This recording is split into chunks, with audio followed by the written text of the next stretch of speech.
passion des chevaux, je crois que je l'ai toujours eu. À l'époque, quand j'étais tout jeune, je crois que j'arrivais même pas à marcher. Je suis parti justement de la forge à genoux pour aller voir les chevaux qui étaient juste à côté au parc.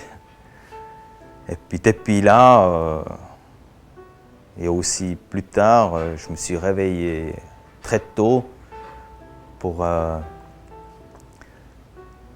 pouvoir aller à la laiterie avec les voisins qui passaient devant la forge.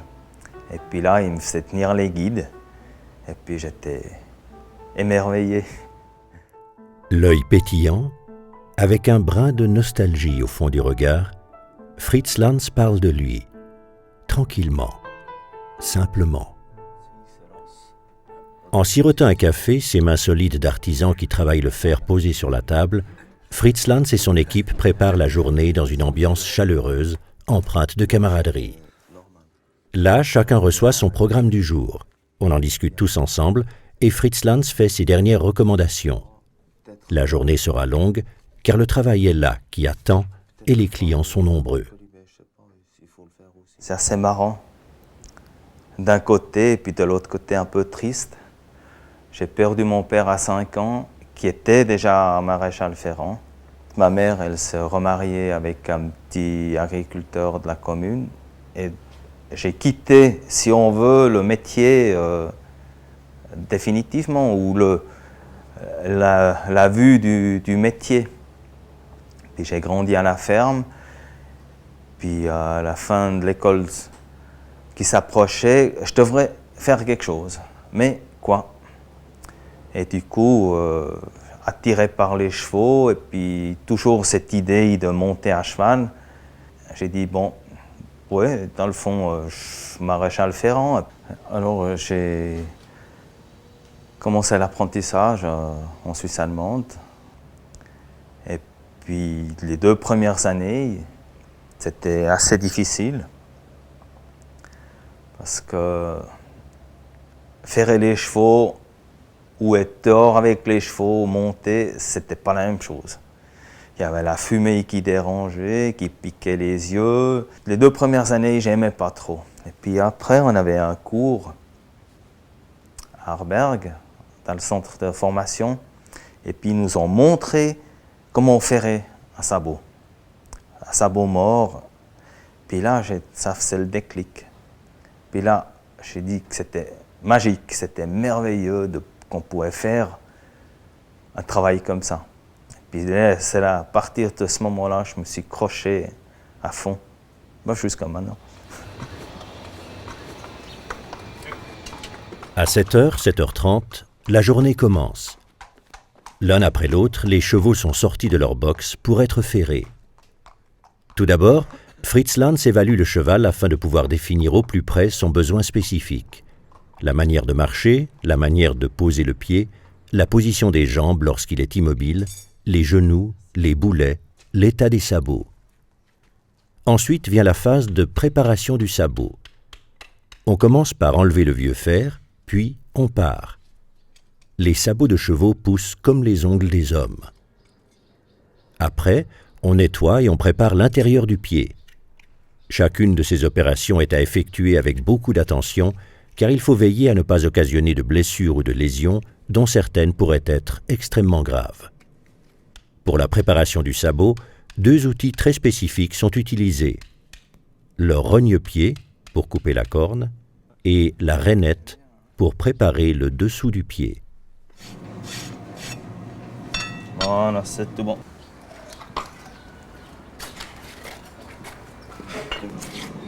Dans le pied, là.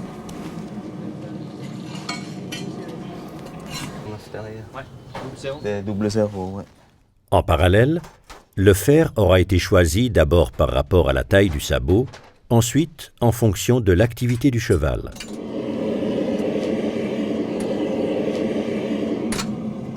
Le fer est chauffé à blanc, puis le maréchal ferrant se met à l'adapter au sabot. Tout d'abord, c'est sa forme générale qui est travaillée pour le faire correspondre au plus près à la forme du sabot. Ensuite, ce sont les pinçons qui sont travaillés pour adapter leur inclinaison et leur orientation afin de les faire plaquer aux côtés du sabot. Pendant l'évaluation du cheval et la phase de préparation du sabot, Fritz Lanz a visualisé et mémorisé avec une précision quasi photographique toutes les caractéristiques du sabot. Lorsque le fer est ajusté, il est appliqué à chaud sur le sabot à l'aide du compas. Une très forte odeur de corne brûlée et une épaisse fumée se dégagent immédiatement. Toutes ces opérations très précises et très délicates se font en plusieurs phases jusqu'à ce que le fer soit vraiment impeccable.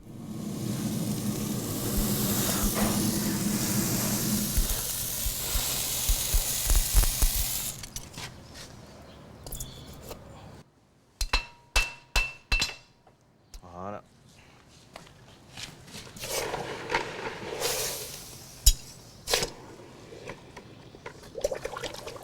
Il faut savoir que le sabot est constitué de la corne extérieure, une couche d'une épaisseur de 5 à 6 mm selon les cas, et de l'intérieur du pied.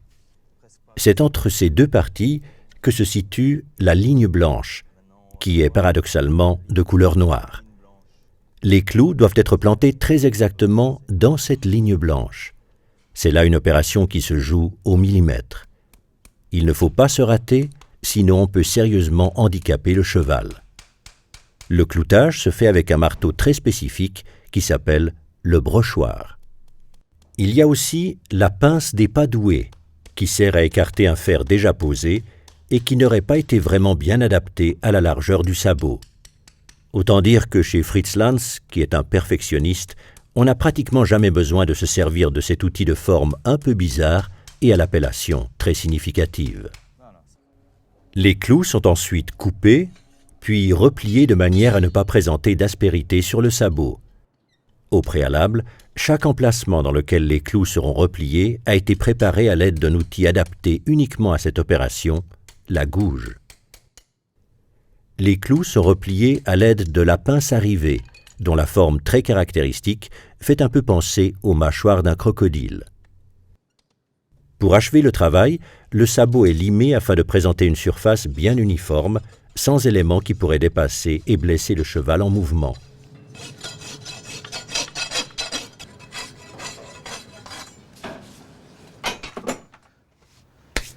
Voilà. On a fini. On peut le rentrer. Je suis venu simplement parce que je voulais essayer d'apprendre le français. Et c'était prévu pour une année. Et puis du coup, mon patron m'a dit, ouais, si tu viens pour une année, une fois que tu sais où il y a les clients, tu repars, ça ne sert pas à grand-chose. J'ai dit, bon, alors, je reste 2 ans au plus, moi j'ai toute ma vie devant moi, je ne suis pas à une année ou 2 près. Et quand je suis arrivé ici, tout de suite, j'ai trouvé que c'était comme si c'était tous les jours dimanche. Tout était différent, tout était beau, tout était propre. Les chevaux, ils étaient bien soignés, bien logis. Tout était différent. Et puis je me suis intégré tout de suite. Puis d'ailleurs, quand je suis venu depuis la Suisse allemande, que je ne suis plus retourné en Suisse allemande, c'est peut-être aussi parce que j'ai trouvé ma femme ici. Ici, ce qui change un peu de la Suisse allemande, quand ça ne va plus, on attend, on boit un verre, on discute et on reprend. Et puis c'est vrai, c'est une formule qui est quand même meilleure que tout le long TPS et d'Alta. Bien qu'aujourd'hui cela ne se fasse plus, Fritz Lanz sait encore forger un fer à cheval à partir d'une barre de métal, comme avant lui l'ont fait son père, son grand-père et son arrière-grand-père. Il l'a également appris à sa fille, qui représente la 5e génération de maréchaux ferrants.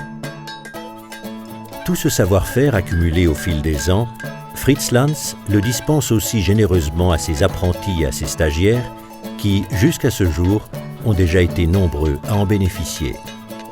D'ailleurs, il n'hésite jamais, lorsque l'occasion s'en présente, à parfaire ses connaissances en suivant des cours et des séminaires de perfectionnement organisés aux 4 coins du pays, notamment au Haras fédéral d'Avenches, par la Société suisse des vétérinaires ou d'autres organismes professionnels reconnus au niveau national.